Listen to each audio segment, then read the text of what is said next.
여러분 안녕하세요. 똑순이TV입니다.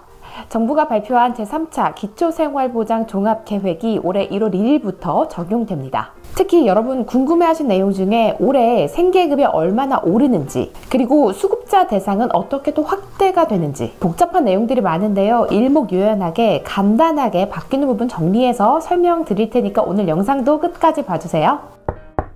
똑순이TV. 첫 번째, 생계급여 기준 완화. 뉴스에서 많이들 보셨을 거예요. 생계급여 기준이 완화돼서 조금 더 받기 쉬워졌다는 내용들이 나오고 있습니다. 현재 생계급여의 경우에는 중위소득 기준 30% 이하여야 받으실 수 있습니다. 그런데 이제 30에서 32%로 조금 오르게 되고요. 이게 점진적으로 계속 올라서 2026년에는 35%까지 오를 예정입니다. 그래서 도대체 몇 명이나 생계급여 혜택을 받게 될까요? 무려 21만 명이나 생계급여 혜택을 받을 수 있게 되는 겁니다.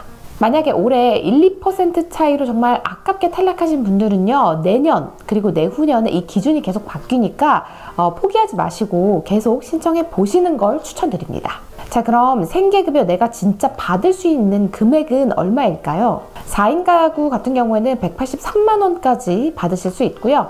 1인 가구 같은 경우에는 최대 71만 원까지 생계급여를 수령할 수 있습니다. 다들 아시겠지만 생계급여는 일정한 금액을 딱 받는 게 아니라 여기서 모자란 부분만큼을 채워주는 개념이죠. 만약에 만 65세 이상 어르신들이 받는 기초연금이 있으시다면, 그 외에 기타 소득이 있으시다면 그 부분만큼을 제외한 나머지만큼을 생계급여로 받으시게 됩니다. 두 번째, 자동차 소득 기준 완화. 그동안 수급자분들이 자동차를 소유한다는 거 생각보다 까다로웠습니다.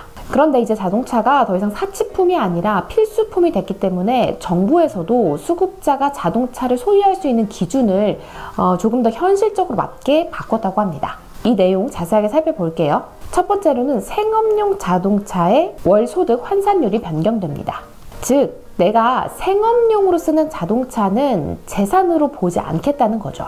생업용 자동차 한 대까지는요, 내가 가진 재산에서 제외됩니다. 그런데 모든 차가 다 제외되는 건 아니고요. 2000cc 미만의 차만 제외가 된다는 점 기억해 주세요. 두 번째, 다자녀 혹은 다인 가구일 경우 자동차의 일반 재산 환산율 적용 기준이 변경됩니다. 원래는 1600cc 미만의 자동차의 경우 4.17%가 적용됐는데, 이게 2500cc 미만의 경우 4.17%가 적용되는 걸로 바뀐 거죠.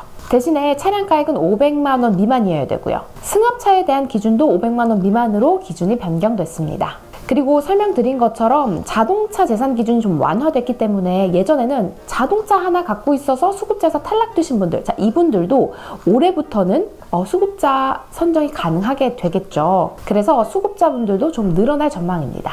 세 번째, 주거급여 선정에 대한 기준도 완화됐습니다. 현재 주거급여 선정 기준은 중위소득 기준 47%인데 내년엔 48%까지 올라가고요. 2026년까지 50%로 단계적으로 주거급여 수급자분들이 점점 많아질 예정입니다. 주거급여는 수급자의 가구원 수에 따라서 지원받을 수 있는 금액이 달라지는데요. 정확한 금액은 지금 나오는 표를 참고해 주세요.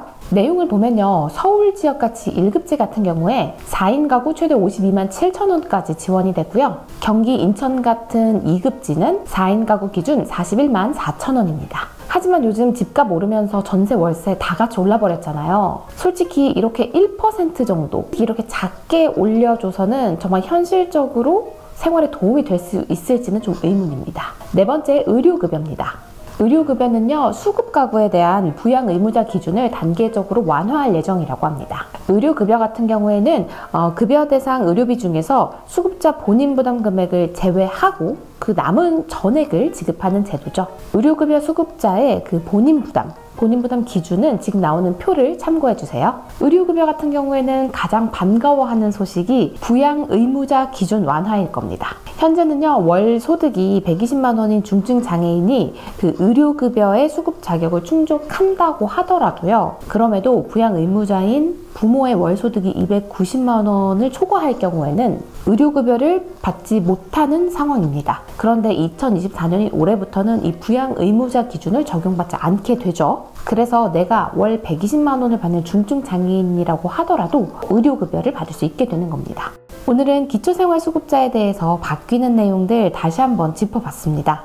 오늘 제가 안내드린 내용은요, 다 정부에서 발표한 내용들을 바탕으로 전달을 드렸고요. 내가 수급 대상이 되는지 혹은 구체적으로 얼마나 받을 수 있을지 등은요, 행정복지센터에 직접 물어보시면 아주 친절하게 설명을 받으실 수 있을 겁니다. 오늘 영상 도움되셨다면 구독과 또 좋아요 부탁드리고요. 저는 다음 시간에 더 똑소리 나는 영상으로 찾아오겠습니다. 여러분 새해 복 많이 받으세요.